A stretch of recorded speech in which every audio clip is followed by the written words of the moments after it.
Good morning. আমি সুভাবের রান্নাঘর থেকে শিউলি বলছি। আমি এখন আছি ইন্দোরে। আমাদের হোটেলের পাশে একটা শিবের মন্দির আছে। কথায় বলে না, মানুষ যাকে ভালোবাসে বা মন প্রাণ থেকে যেটা চাওয়া যায় সেটা ঠিক পাওয়া যায়। তো আমিও তাই ভাবছিলাম কি আসার আগে, যেদিন আসি রোববারে, আমি ফ্লাইটে চেপেছিলাম, রোববারে রাত্রিতে নেমেছিলাম। পরের দিন সোমবার, প্রথম সোমবার আমি কী করে পুজো দেবো। তো তারপর এখান থেকে তো আমার যাওয়ার কথা ছিল, মানে ওই তোমার মহাকাল উজ্জয়নে। কিন্তু আমি তো সোমবারে তো থাকবো এখানে ইন্দোরে, তো কোথায় পুজো দেবো? তো আমার হোটেলের সামনেই একটা শিব মন্দির, তো সেখানেই আমি পুজো দিয়েছিলাম। এবং আজকেও আমি ওখান থেকে উদ্যান থেকে ফিরে ইন্দোরে এসেছি, তো আজকেও আমি এখানেই পুজো দিচ্ছি। তোমাদেরকে আমি একটু মন্দিরটা এবং বাবাকে একবার দর্শন করিয়ে দিই।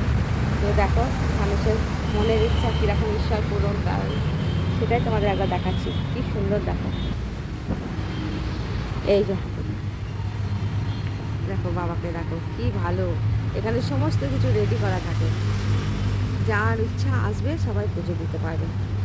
দেখো ভারী চমৎকার না ব্যবস্থা।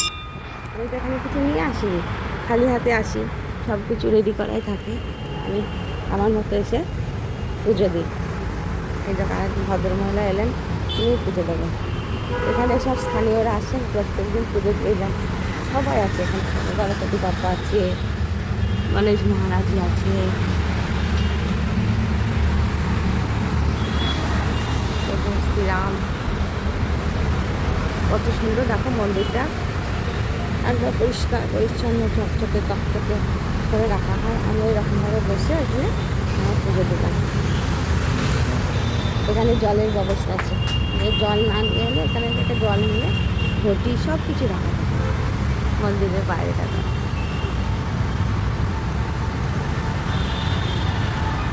আর এইটা হচ্ছে রোড, মানে সবসময় গাড়ি যাচ্ছে, জিটি রোড আছে, বুঝেছো? আর বাগানটা খুব বড় দেখো।